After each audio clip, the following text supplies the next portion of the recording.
Good morning po, sambayan ng karerista at masugid na sumusubaybay sa Mangkelos TV.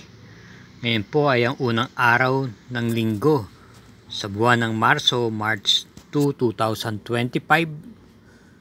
At sa araw na to gaganapin po ang 2025 PhilRACOM 4-year-old and above imported local challenge series 2 na binubuo ng 7 imported horses. May distansyang 1,800 meters. At sa buong pangarera na merong 7 na ating paglilibangan na inihanda ang Metro Torp, at ito'y magsisimula po ng alas 2 ng hapon. Di po gaanong kakapalan, maninipis lang po ang pagkaka-lineup, at meron pong mangilan-ngilan na pwede natin sabihin na pinapatok o mahirap matalo. Kaya siguraduhin na meron tayong naisingit ng kursunad natin pang tihado. Okay, so halina po, samahan niyo na po ako upang maumpisahan na po natin. Karera numero 1, start ng winner take all, races 1 to 7. Post time is 2 o'clock p.m. with a distance of 1,400 meters, ang 3-year-old and above maiden race. At meron tayong 10 kalahok po rito. Atin pinipisil ng pinakapampremera yung kalahok numero 3, Frosty Raven. Na maganda po ang kanyang ipinakita nung nakaraan. Ito po isang imported horse at papatnubayan po muli ni J.D. Huco. May taglay na tuling na segunda po ito nung last February 22 kay Binalot AU. At bilang panigundo po natin dito, yung dihadong numero 4 Boy Wonder na pwedeng i-pacing at sumabay din sa unahan, at renda naman po ni PR Dilemma. Ito po yung nakwarto pwesto lamang po nung February 12 kay Perfect Blue. Kaya para sa karera numero 1, pampremera yung kalahok numero 3, Frosty Raven. Panigundo yung numero 4, Boy Wonder. Karera numero 2, start ng Pick 6, races 2 to 7. Ito po ang hinihintay ng lahat, ang 2025 PhilRACOM 4-year-old and above imported local challenge series 2. Distance 1,800 meters at binubuo ng 7 imported horses. Ang ating pong pili, at muli, sisingilin na po natin yung kalahok numero 2, Andiamo a Firenze. Ito po'y talunan niya na pong lahat, maliban lang po sa isang salta, yung numero 7, Sherbet Fountain. Nanalo po ito nung February 9, si Andiamo a Firenze, at hugandong-hugando po, same rider, at halos itong grupo rin po ang kanyang tinalo, kaya sa tingin ko, wala naman siya maging problema rito. Kaya single na po tayo, kalahok numero 2, Andiamo a Firenze sa karera numero 2. Karera numero 3, may distansyang 1,400 meters, ang class 4, group 16 to 21 split. Start ng Pick 5, races 3 to 7. At meron pong pentapekta rito. Kinabibilangan lamang ng 7 kalahok. Pampremera po natin yung numero 5, Amazing, na ito po ay may taglay din naman bilis at pwede rin pong iparimate, at rendahan po siya sa pagkakataon ng JPA Guse. Tumakbo po ito nung February 2, bagamat hindi gaanong kinakitaan ng buti, ito ay dumating lamang po ng pampito kay Gamer Winner. At bilang panigundo po natin dito yung kalahok numero 7, Family Affair, na sa likuran din po manggagaling. Sa pagkakataon ito, siya po irerenda pumuli ni O.P. Cortez. Maganda naman po ang kanyang preba noong February 16 na kwarto pwesto po ito kay Big Battle, at noong February 2 na segundo naman po ito kay Brown Pirate. Kaya para rito sa karera numero 3, pampremera yung kalahok numero 5, Amazing. Panigundo yung numero 7, Family Affair. Karera numero 4, ito po ay start ng Pick 4, races 4 to 7. Meron lamang 6 na kalahok, may distansyang 1,400 meters, ang Class 5, Group 5 for non-placer. Pampremera, yung kalahok numero 2, Beyond Smart.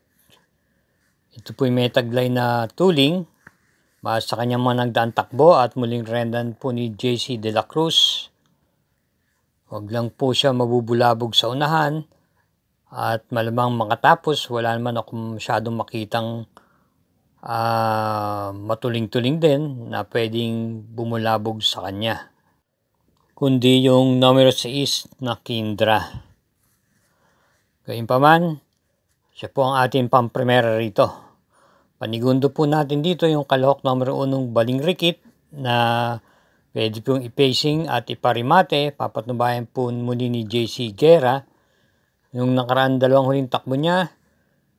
Nung last February 23, ito'y napang-6 na pwesto lamang po kay Noir. At nung February 16, nakinto pwesto naman siya kay Sinag. Kaya para dito sa karera numero 4, pampremera, yung kalahok numero 2, Beyond Smart. Panigundo, yung numero 1, Baling Rikit. Para sa mga updated na mga giya, i-hit lang po natin yung subscribe button, paki-share na rin po at gayon din naman po yung like button. Karera numero 5, isang Class 5, Group 5 for placer. At ito po ay may distansyang 1,400 meters, 6 entries.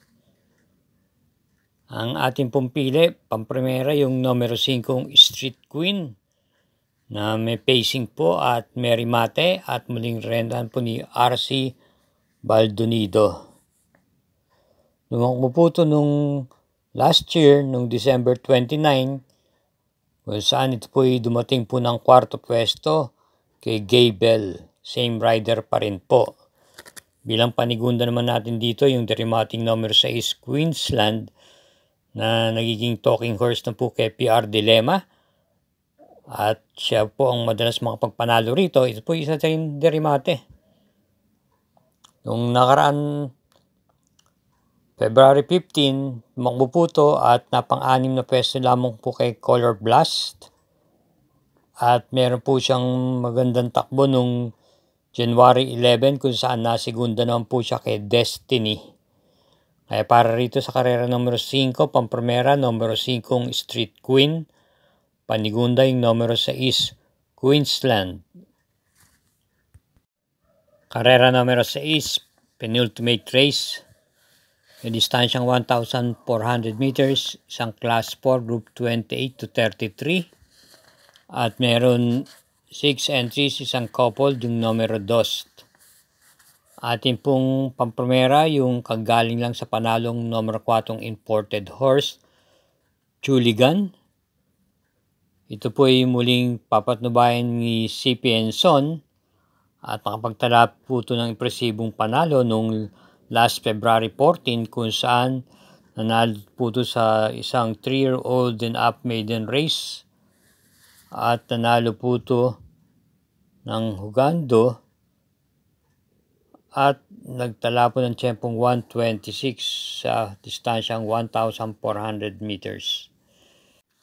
Panigundo po natin yung isa pa rin imported horse na siguradong siya po ang magdadala ng marcha sa unahan dahil napakabilis ni Puto sa lundagan. Ito po ipapatnubayan sa pagkakataon ito ni JB Hernandez. Numero 5, Part-Time Lover. Nag-barrier run ito nakaraan matapos magpahinga ng ilang buwan noong February 19 at maganda lang po ang inyang ikinilos.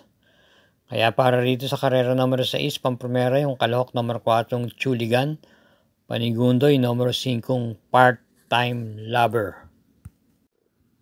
Karera numero 7, last daily double. Paratingan po ng winner take all, pick 6, pick 5 at pick 4. At meron po tayong Super 6 dito. May distansyang 1,400 meters, isang Class 5, Group 11 to 15 split. With a distance of 1,400 meters. Meron po tayong 10 kalahok dito. At bilang pampremera po natin dito yung kalahok numero 7, Ruby Bell.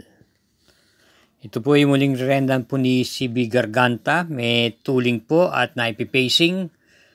May preba po ito nung last February 22 kung saan pang-anim lang po ito dumating kay Golden Opportunity at Stripe of Pink. Mukhang nakikiramdam pa po ito sa laban. At nung February 15 naman, ito po yung nakinto pwesto kay Doña Chichay.